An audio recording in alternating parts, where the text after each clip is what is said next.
The SpongeBob movie Sponge on the Run, the Junior Novelization.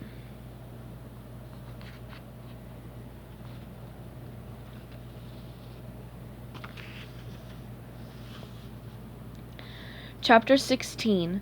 SpongeBob and Patrick hurried out of El Diablo's office and down the stairs. They slowed as they walked through the saloon, trying to act casual.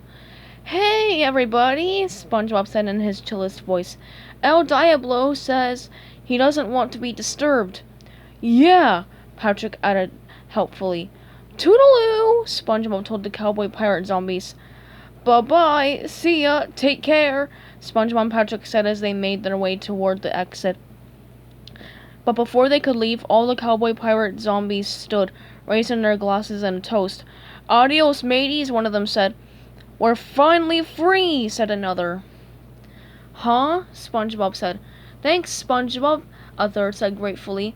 "Later," said a fourth. All the cowboy pirate zombies transformed into beings of pure shining light and floated into the sky. As he watched them go, SpongeBob got excited. "Patrick, do you know what this means?" "Definitely no ice cream here," Patrick said. "No, silly," SpongeBob said. "We set the zombies free. That means we passed the challenge." As they celebrated their victory, they heard a gurgling sound coming from upstairs. Could it be El Diablo? They ran out through the swinging doors. Otto pulled up just then in the boat car. "Otto!" SpongeBob and Patrick called out. "Howdy, partners," Otto answered. The two friends leapt into the boat car. "Let's get out of here!" SpongeBob cried.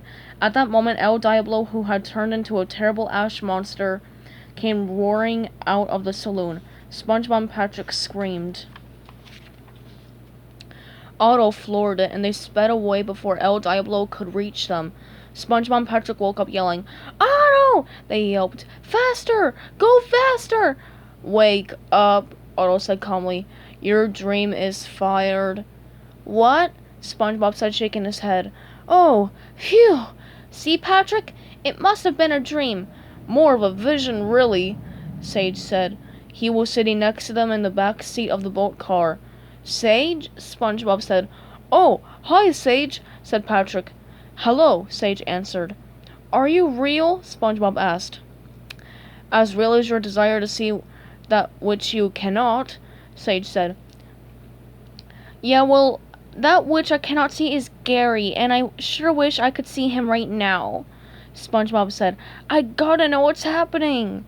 The tumbleweed almost seemed to nod.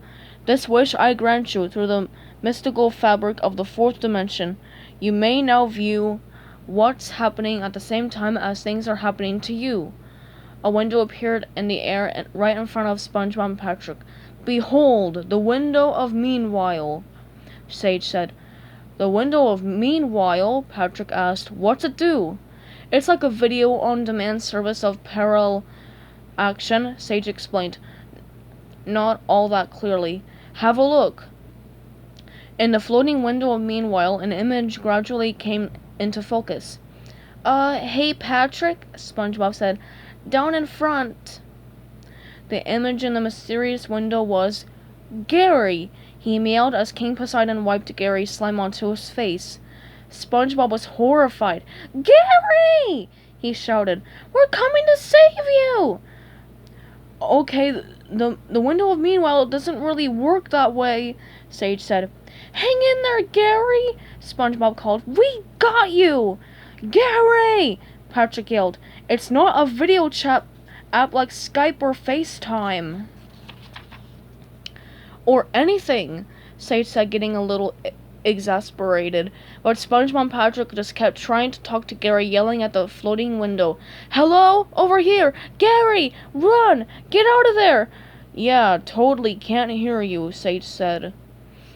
Plankton walked into the Krusty Krab to gloat over Mr. Krabs' loss of business, and SpongeBob went missing. "Hello, Eugene, old friend," he sang out. "How's business? Hee. Bad? Good? Well, that's a restaurant for you, eh? Feast or famine? Heh." Mr. Krabs just sat there looking utterly defeated and glum. "But I digress," Plankton said. "Why don't you be a good little loser and hand over the secret formula?" Mr. Krabs sighed, and his breath blew the dust of something in his hand. The secret formula. "Take it," he said. "It's yours." Delighted, Plankton said, "Thank you, old buddy. Ha ha! Can I have these menu covers too?" "Take it all," Mr. Krabs said. "It doesn't matter anymore." "Poor Quabsy Wabsy," Plankton said, pretending to feel sorry for his rival. "I hope you'll forgive a little old-fashioned gloating from a frenemy. Naya, Naya, Naya, Naya, Naya. Loser, you." Plankton made faces at Mr. Krabs, who just sighed again. "Oh, Plankton," he said. "I wouldn't expect you to understand, but somehow without SpongeBob, this whole thing, you, me, us, just doesn't make sense anymore." Plankton frowned. "Wait, you're giving up? You can't do that. I've spent my entire career waiting for this moment, and you roll over like a harpooned whale? I won't let you rob me of my sweet vengeance." Mr. Krabs was already heading out of the Krusty Krab. "Give my regards to your lovely wife," holding back tears. He sniffled and closed the door.